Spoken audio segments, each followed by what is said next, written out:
In respect to any sexual assault victims, I just want to say that viewer discretion is advised on this specific video.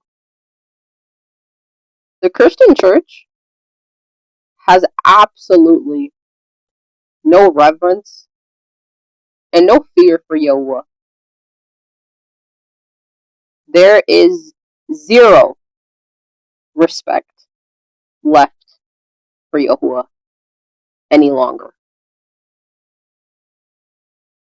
Proverbs 3 clearly states that the fear of Yahuah is the beginning of wisdom. Let's even read that for a moment. Proverbs 1. The fear or reverence of Yahuah is the beginning of knowledge. Fools despise wisdom and discipline. Again, in Proverbs 2, for if you cry for discernment, lift up your voice for understanding. If you seek her as silver and search for her as hidden treasures, then you would understand the reverence of Yahuah and find the knowledge of Elohim.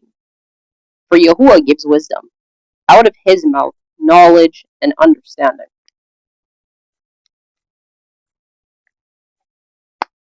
So if we have fear, reverence for Yahuah, that follows with understanding and with wisdom. But why is there so many problems in the Christian church? These verses are read. I've been to churches where these scriptures are read. But why are we tolerating so much sin? Why are we tolerating so much evil, so much wickedness within the church? And Christians are just pretending like it's not happening, as if there's not a huge elephant in the room with us. As if the sky is not pitch black tar with the gray clouds. But the Christians are pretending like this does not exist. If there is fear for Yahuah, why is the world not learning from the church? That's the whole purpose of the church, is to be an example to the dead. But it doesn't look like there's quite a difference between the dead outside and the dead who are in the church that are pretending like they are not dead. And it's at the point where even those of the world are recognizing the hypocrisy of Christianity. And the Little Flower Bell Tower was Duhan's refuge. But in July 1975, it became a torture chamber. Next thing you know, Father Hecker showed up in the doorway. Duhan says Hecker told him St. John was starting a wrestling team and showed him a few basic moves. Then it got weird. He gets in behind me, and I noticed that his weight had shifted on me. It was much higher than what it was before. Duhan says Hecker sodomized him, wrapped his arms around his neck, and then the teenager blacked out. I thought just seconds had passed. You know, I was calling out his name and everything, but no answer. He saw long shadows in the bell tower and realized he'd been unconscious not for seconds, but for hours.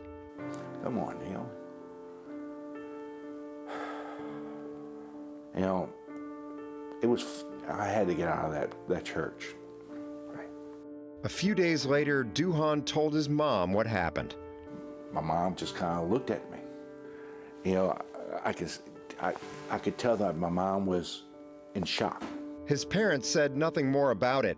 Duhan locked away thoughts of what happened until he started getting into fights at school and was hauled in to see the principal, a future priest named Paul Calamari. I felt the pressure from him, you know, why I was fighting, why I'm so mad, you know, and he kept pushing that. Yeah.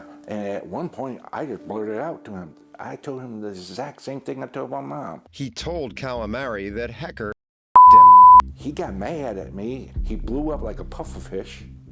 And he hit and demanding who did I tell. And I blurted out to my mom. Calamari called Duhan's parents into school and gave him two choices. First option was I had to agree to go see a psychiatrist that the archdiocese would provide.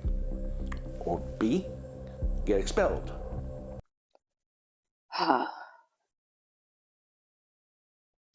This happened to this man in the 70s. Do we really think it's any different now in 2026? According to court documents, this happened February 28th. The complainant, who we've learned is an 18-year-old male, says Daquan Hill took him into the back office of a church. According to the alleged victim's mother, it happened on Indian River Road. We went by. There was no name on the church, and it appeared to be empty. The teen wrote in the criminal complaint that Hill asked if he wanted to see his private parts and then, quote, continued to pull down his pants and showed me anyway. He then reportedly tried to get the 18-year-old to touch his private parts, but the teen says he was able to leave his office. Immediately pulls out his phone and shows him a video of him masturbating, right? So my son is already like at ease, like, what is going on? We're keeping the identity of the alleged victim and his family anonymous, but his mother said they've known Daquan Hill for years. But again, that's my pastor. That's our youth pastor. I'm not thinking that he's going to try to do something to my child. That's the last thing I thought. 10 on Your Side reported on Hill back in 2017 after he was charged with sex crimes in Norfolk. Hill was a former youth pastor, and part of the condition of his bond release was that he would not take part in any work involving youth at any church. It can't keep happening because there's going to be kids out here trying to kill themselves, getting hurt like it. I'm not going to lose my child over a pastor that I thought I could trust.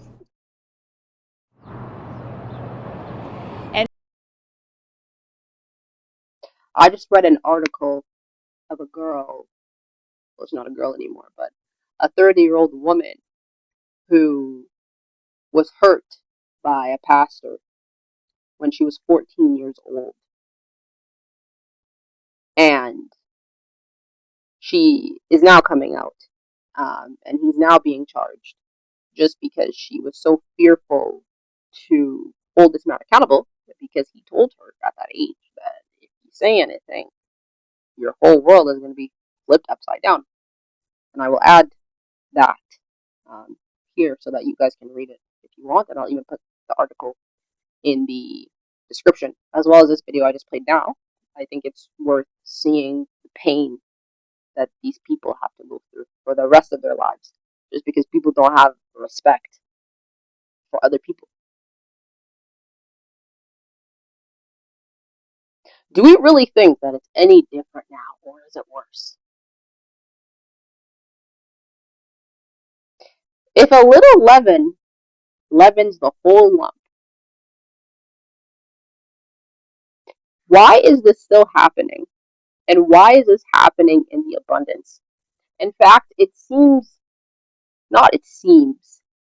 is acceptable. I mean, there's even congregations who will get mad at you and they will dislike you if you hold their liars, their hypocrites, accountable. If you hold the one that is killing them accountable, they will get mad at you and they will clap for the one that is sending them down to the pit.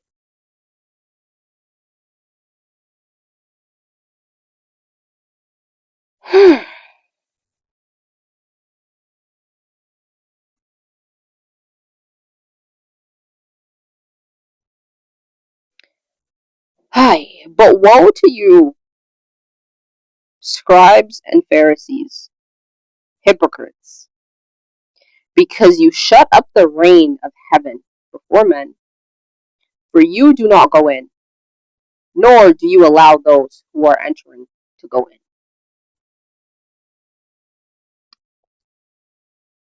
Woe to you, scribes and Pharisees, hypocrites, because you are like whitewashed tombs, which outwardly indeed look well, but inside are filled with dead men's bones and all uncleanness.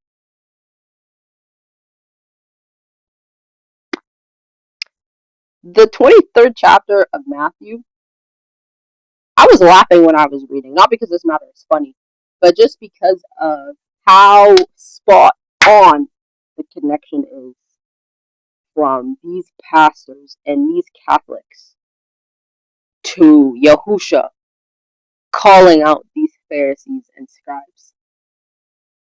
It is exactly the same. There is no difference. On the outward, they seem clean and they seem good, and their mouths, they know how to put their words together, and they just sound so good when they talk, and oh, God, bastard. But on the inside,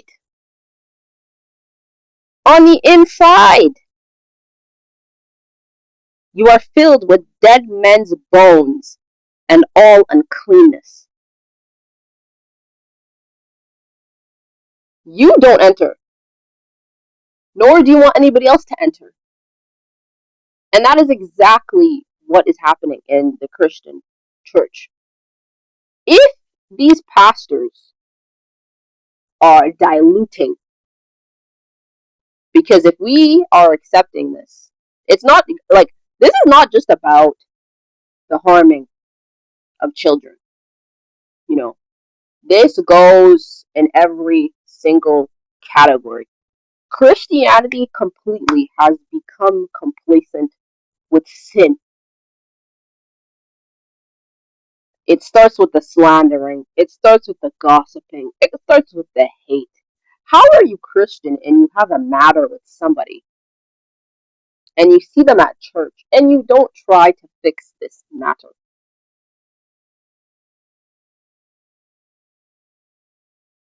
When you go to the altar and you see that you have a problem with your brother, put your gift down and go make peace with your brother, are the instructions of the scriptures. But why do Christians have unsettled issues with people? We're supposed to be peacemakers.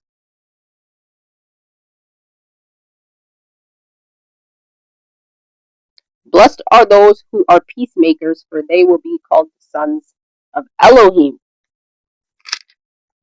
Let me just confirm that.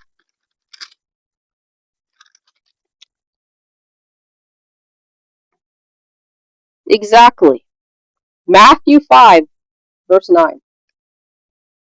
Blessed are those who are peacemakers, for they will be called sons of Elohim.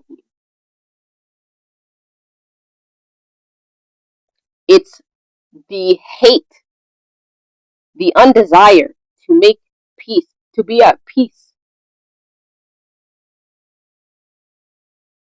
There's adultery, not just from the men, the women in the church as well. These Christians, they got secrets. Pastors' children covering their parents' evil. But they talk about God and how they love God, and they love. Do you really love God, or you love your mom and your dad more? Because why are you covering your parents' sin? Children, I understand, but I'm just saying, if I was the child of a pastor, I probably would have been disowned by my family because of me. I'm not holding no guilt. I'm not on Judgment Day going to hold any guilt, any shame. There's pastors and they're cheating on their wives and they have babies with the girls in their congregations and their children know about it and their children don't say nothing when people come to the church and their children are adults. Where is the fear of Yahuah? Do we really fear Yahuah, or is it a joke?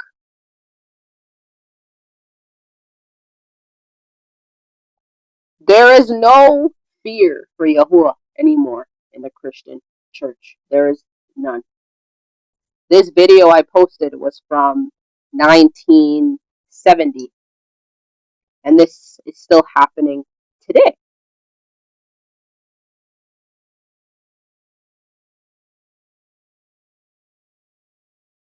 What is the purpose of Christians even going to church anymore? I don't understand. There's no seeking. There's no reading. There's no holding your brother or your sister accountable for the wrong they're doing so that they can change. There's no holding yourself accountable for the wrong that you do so that you can change.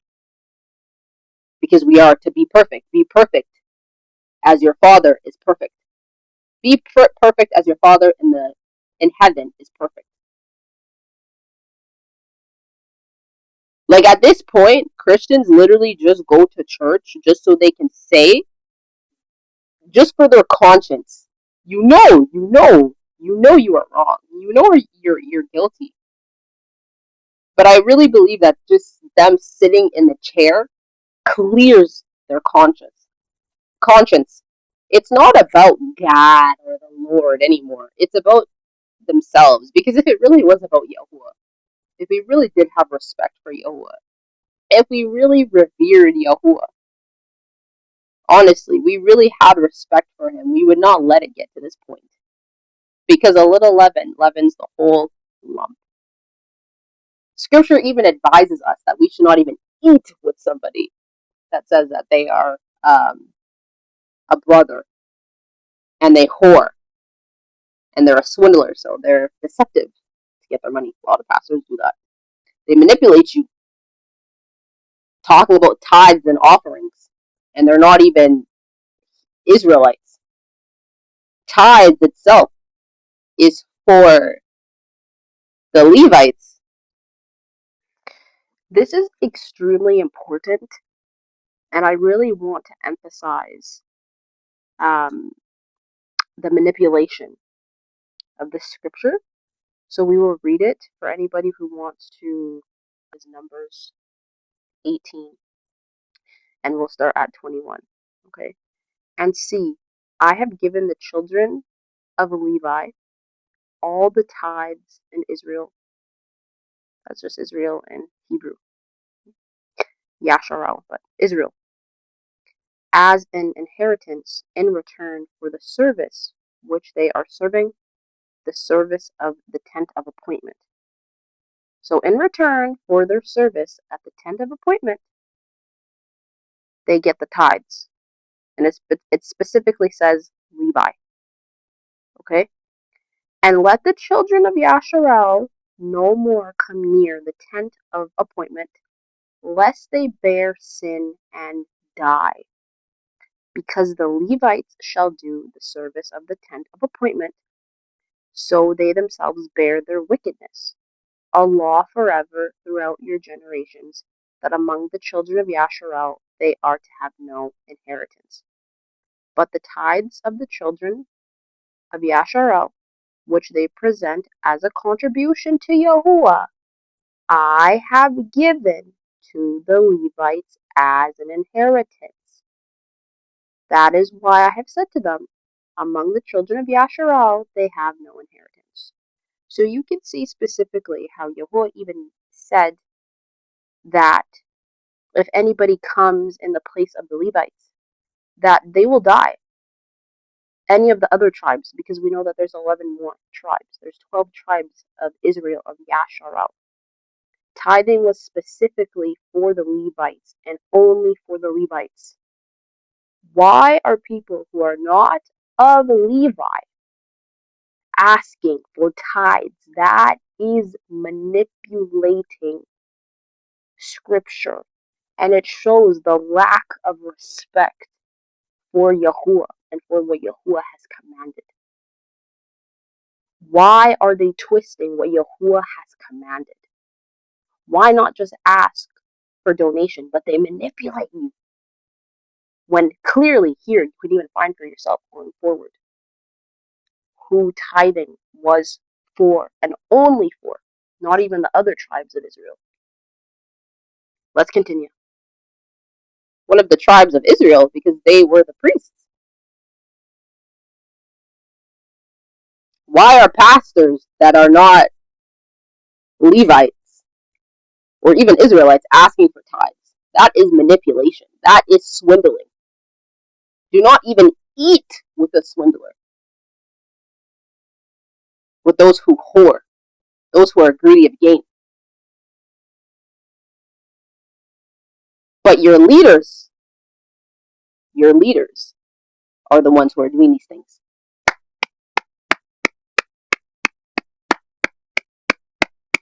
And do this every Sunday after their message.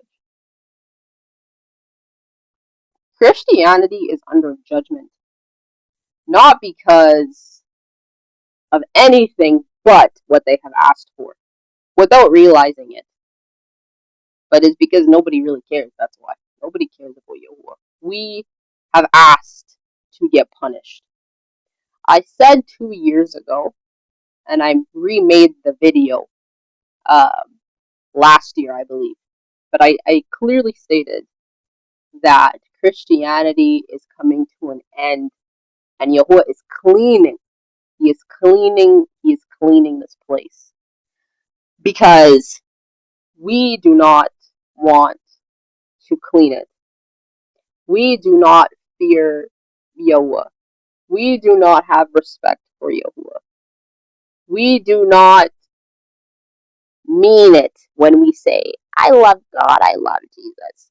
Because if you did, you would not tolerate sin. The church would not tolerate sin, even hatred, even slandering that seems small to the dead.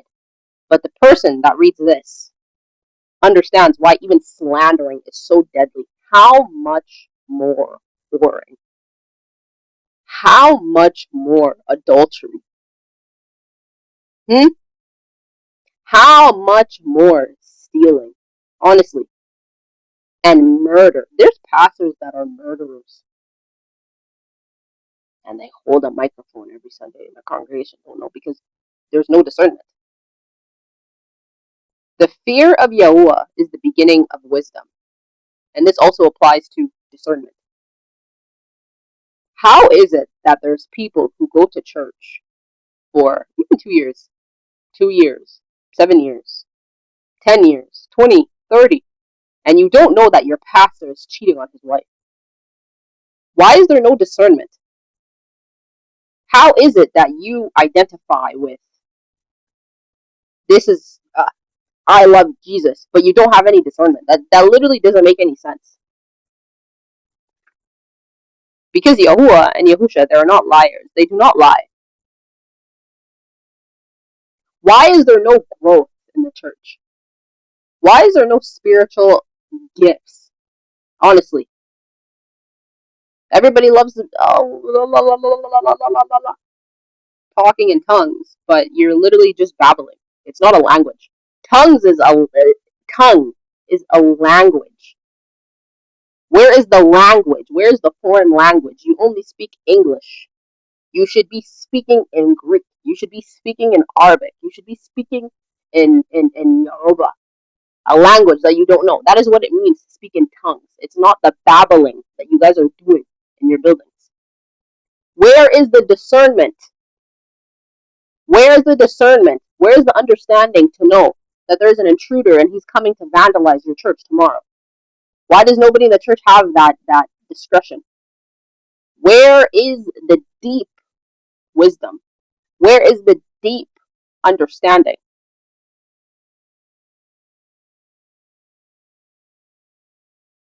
But it's because we do not fear Yahuah. And the Christian church, the Catholics, I have to separate because for some reason Christians don't understand their origin, and they think that they're different from the Catholics. But you guys come from the same root. It's just a different branch from the tree. One going this way and one going this way. But it's the same root. Christianity as a whole does not fear Yahuah, and we are to blame for how wicked this earth has become. The reason why there is homelessness I live in a place where it gets to negative. It can even get to negative. What's the negative 50 before? Maybe not this winter. A place where it gets so cold that you cannot stand outside for more than 2 minutes, or you will actually be freezing. And there is people that die here. Why is there every single church on every single corner in every single city, and there is homeless people? When scripture says that we must regard the widow, the elderly, and the poor, and the fatherless. Where is the fear for what Yahuah said? If we fear Yahuah, then we will uphold his words. Why are we not upholding his words? Why do we not hold those accountable who poor, who swindle? Why do we not regard the poor, the elderly, the widow, the fatherless? How many fatherless people are in churches and nobody cares about them? How many widows are crying themselves in their homes because they're alone? Nobody in the church, not one person in this business can alternate between each other to go visit that widow. Why are the men in the congregation not leading the fatherless boys? And likewise, the women in the congregation, why are you not upholding the motherless daughters? Why? Because there is no fear for Yahuah. And Christians are playing a game. And Christians think that nobody is paying attention to their game. And even worse, they think Yahuah, God, is so foolish that he does not see the game that you guys are playing amongst yourselves. You know, I'm not trying to necessarily provoke people. If you're provoked, then that should be a good thing. But it's how you deal with that anger. You know? First ask yourself, why does this make you angry? Why do you have a problem with us playing a game with the one who is holding our breath? Why does that make you angry? How much more is he angry? Shouldn't he be angry? Is he not angry?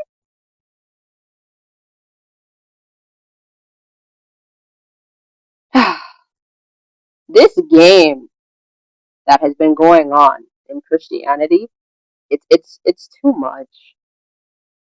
It's too much, and it's really disrespectful, honestly. It is so disrespectful. If we did our job, this place would be beautiful. You'd be able to go to your neighbor's house and, oh, um, I don't have a way to get to this place. Can you drive me?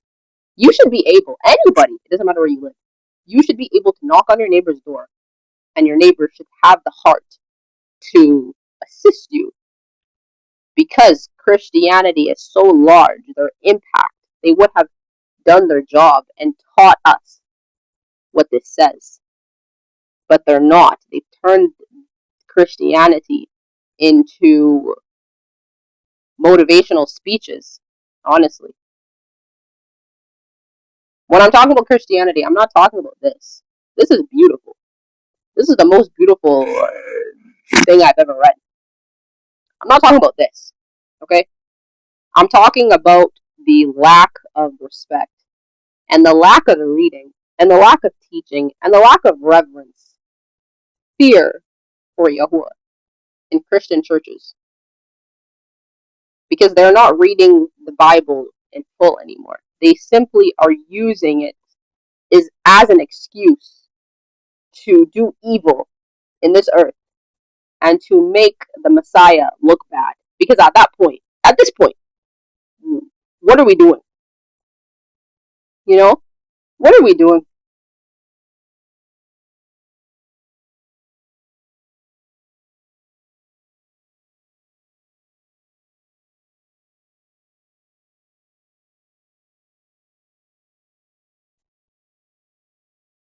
Christianity does not fear Yahuah.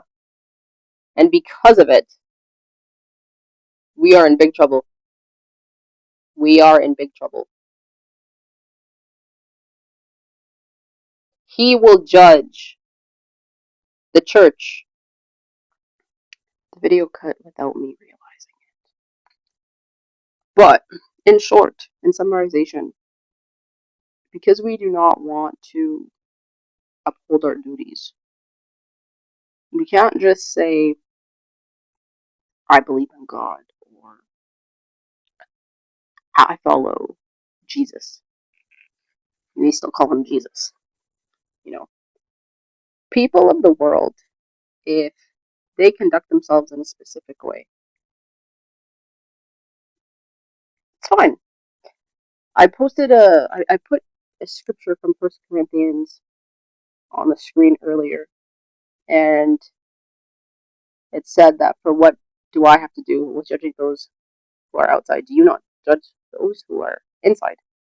So it's not our job to deal with those of the world because they're not claiming that they believe in the Messiah. They're not claiming that they believe in the Messiah's father, Yahuah. But Christians are. You can't just say that you believe in something, but your lifestyle does not reflect that. In the same way, if I said I was employed somewhere, but I never showed up, I wouldn't really be employed there anymore. They probably would fire me, right? So we understand these concepts for the world. Something that is here, now, and will not matter when you die. It may not even matter in a few years. You may get a different job, or you'll retire eventually. But for what will stand now and will stand when people die, that's what we don't want to understand. And it's not that we cannot understand these things. It's just that Christians' minds are busy with other things that literally do not matter, that will not stand for you on Judgment Day, that will not attest for the way that you have lived your life. You said that you are mine. But what you do in this earth will not attest for you on Judgment Day. We have failed. Those who say that they follow Yahusha have failed, because if we actually were doing our job, the world would be much more different. We are in trouble. I don't know if people have been paying attention, but there's a lot of different pastors on the news, throughout the whole earth. Death, famine, arrested, murdered. And we will continue to see a decline because you do not want to remove your pastors. So Yahuah has to come and remove them. He's going to be doing the cleaning because we do not fear him. There's no fear for Yahuah. Christianity does not fear Yahuah, and they haven't for a while.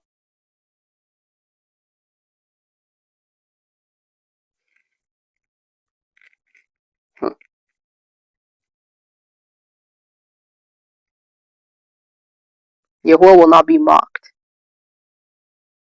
Yahuah will not be mocked.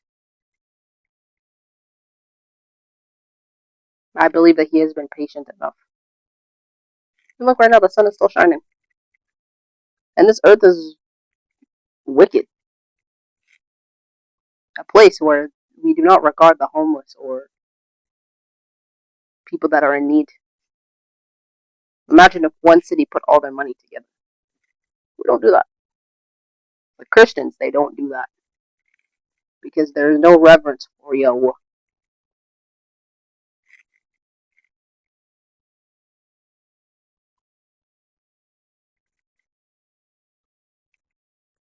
We have failed, honestly. There's big failure in this earth.